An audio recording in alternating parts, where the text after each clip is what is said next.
সুবহানাহু ওয়া তাআলা ছাড়া যদি অন্যের নামে জবাইকৃত পশু হারাম হয়ে যায়, তাহলে আপনি আল্লাহ ছাড়া অন্যের নামে যে মানত পেশ করেন, আল্লাহর নামে যে অন্যের কাছে চান, আল্লাহর ইবাদত বাদ দিয়ে যে অন্যের নামে জিকির করতেছেন, ইয়া খাজা ইয়া খাজা ইয়া গৌসে পাক ইয়া গৌসে পাক, এইভাবে জিকির করা হচ্ছে, তাহলে নিঃসন্দেহে সেটা কি হয়ে যাবে? এটাও এই আয়াত অনুযায়ী শিরকের অন্তর্ভুক্ত হয়ে যাবে। এই জন্য কোনো কবরে, কোনো মাজারে আল্লাহর নাম নিয়ে যদি পশু জবাই করাও হয়, ওরসের নামে, মিলাদুন নবীর নামে, সেই গোশত খাওয়াও আপনার জন্য কি হয়ে যাবে? হারাম হয়ে যাবে। আল্লাহর নামে জবাই করা হলেও সেটা উদ্দেশ্য ভিন্ন, সেটা উদ্দেশ্য হচ্ছে শিরক, সেটার উদ্দেশ্য হচ্ছে বিদআত, সেটার উদ্দেশ্য হচ্ছে মাজার, সেটার উদ্দেশ্য হচ্ছে কবর।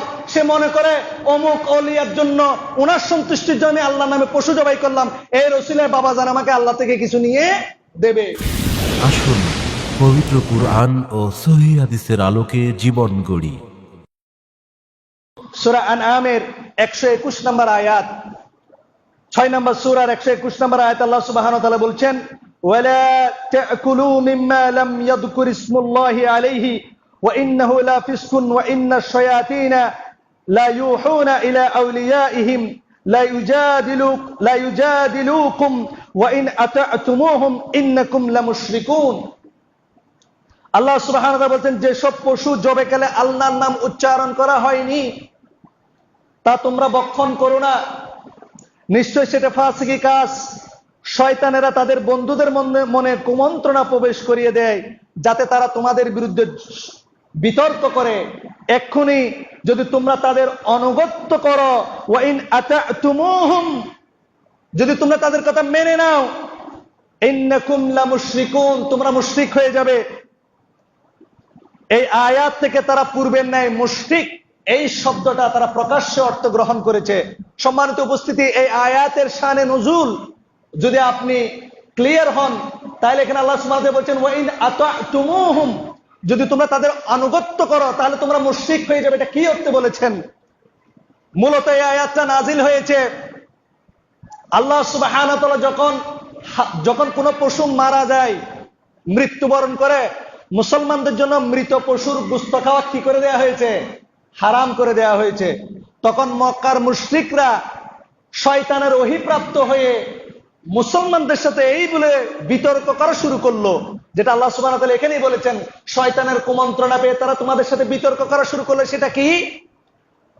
এই জন্য আমি বারবার বলি, যুক্তি দিয়ে কখনো ইসলাম চলে না। বারবার এই মানব জাতিকে গোমরা করা হয়েছে যুক্তির মাধ্যমে। এজন্য আপনাকে দলিলের উপর চলতে হবে।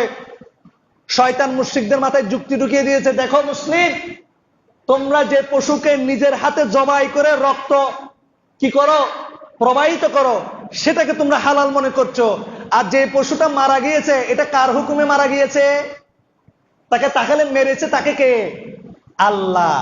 যেটা তুমি নিজে মারছো সেটা তোমার জন্য খাওয়া জায়েজ হয়ে গেল, যেটা তোমার আল্লাহ মেরে ফেললো সেটা তোমার জন্য না জায়েজ হয়ে গেল। কি সুন্দর যুক্তি!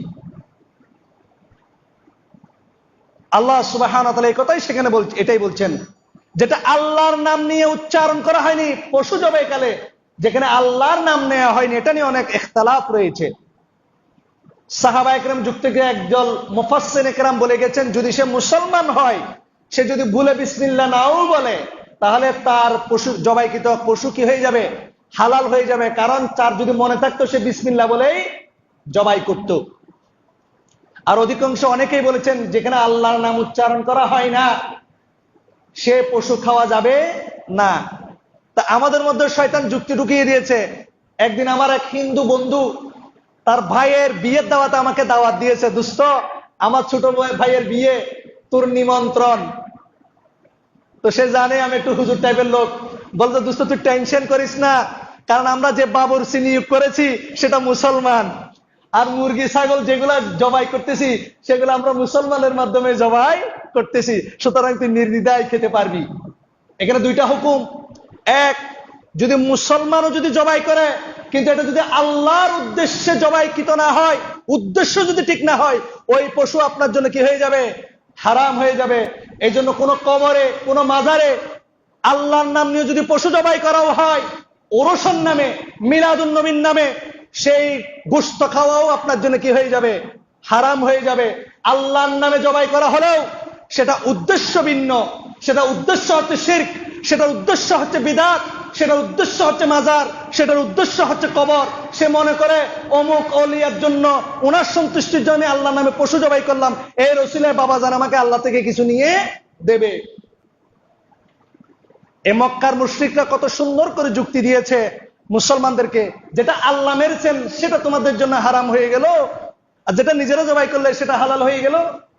আল্লাহ সুবহানাহু ওয়া তাআলা সাবধান করে দিলেন, সাবধান হে মুসলিম, ওয়া ইন আতা'তুমুহুম, তাদের এই কথায় তোমরা যদি মৃত খাবার খাওয়া শুরু করে দাও, ইন্নাকুম লামুশরিকুন, তোমরা আল্লাহ সুবহানাহু ওয়া তাআলার সাথে শরীক স্থাপনকারী হয়ে যাবে। কারণ তোমরা নিজের নফসের কথা মেনে নিয়েছো, শয়তানের প্রবৃত্তির দ্বারা তোমরা অনুসারী হয়ে গিয়েছো। ঠিক তেমনি আল্লাহ সুবহানাহু ওয়া তাআলা সূরা মাউনের মধ্যে বলছেন, ফাওয়াইলুল লিল মুসাল্লিন আল্লাযীনা হুম আন সালাতিহিম সাহুন, আল্লাযীনা হুম আন সালাতিহিম সাহুন, আল্লাযীনা হুম ইউরাউন। দুর্ভোগ সেই সমস্ত সালাত আদায়কারীদের যারা তাদের সালাত সম্বন্ধে উদাসীন, যা তারা পরীক্ষার জন্য, লোক দেখানোর জন্য।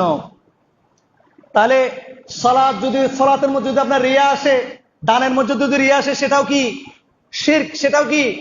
কিন্তু এই শিরকের কারণে কে কি ঈমান থেকে বের হয়ে যাবে? মাআদাল্লাহ। এখানে আয়াতের প্রেক্ষাপট বুঝতে হবে, অথচ কোথার আয়াত আজকে জঙ্গিবাদ চরমপন্থী মতবাদের দিকে ফিট করে দেওয়া হচ্ছে। আল্লাহ সুবহানাহু ওয়া তাআলা কি উদ্দেশ্যে মুসলমানদেরকে নাজিল করলেন? অর্থাৎ এই আয়াত নাজিলের উদ্দেশ্য হচ্ছে আল্লাহ সুবহানাহু ওয়া তাআলার উদ্দেশ্যে যে পশু জবাই করেছেন সেটাকে তোমরা হালাল হিসেবে মেনে নেবে। শয়তানের ওয়াসওয়াসায় পড়ে, শয়তান কর্তৃক হালালকৃত কোন হারাম বস্তু তোমরা যদি হালাল হিসেবে গ্রহণ করো, তাহলে তোমরা নিশ্চয়ই কি হয়ে যাবে?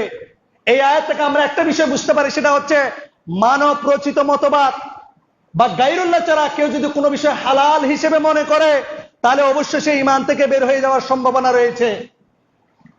আল্লাহ সুবহানাহু ওয়া তাআলা ছাড়া যদি অন্যের নামে জবাইকৃত পশু হারাম হয়ে যায়, তাহলে আপনি আল্লাহ ছাড়া অন্যের নামে যে মানত পেশ করেন, আল্লাহর নামে যে অন্যের কাছে চান, আল্লাহর ইবাদত বাদ দিয়ে যে অন্যের নামে জিকির করতেছেন, ইয়া খাজা, ইয়া খাজা, ইয়া গৌসে পাক, ইয়া গৌসে পাক, এই না এভাবে জিকির করা হচ্ছে, তাহলে নিঃসন্দেহে সেটা কি হয়ে যাবে? এটাও এই আয়াত অনুযায়ী শিরকের অন্তর্ভুক্ত হয়ে যাবে। গৌসে রব্বানি, গৌসে সুবহানি, কুতুবে রব্বানি, শেখ আব্দুল কাদের জিলানি, শাহিলিল্লাহ, এভাবে জিকির করা হয়। ইলাহি বেখুলমতি খজর খাজা, শেখ সুলতান সৈয়দ আব্দুল কাদের জিলানি, এভাবে জিকির করা হয়। সুতরাং এই আয়াত অনুযায়ী যদি আল্লাহ ছাড়া অন্যের নামে জবাই পেশ করে, যেটা যদি হারাম হয়, মৃত পশু যেটা কারো নামে জবাই করা হয়নি, মরে গেছে, এটা যদি হারাম হয়, গায়রুল্লাহর নামে যদি আপনি কারো কাছে চান, গায়রুল্লাহর নামে যদি অন্য কোনো জিকির আপনি করেন, গায়রুল্লাহর নাম দিয়ে যদি আপনি অন্য কোনো কাজ করেন, সেটা যদি আপনি খান, অবশ্যই সেটা হারাম।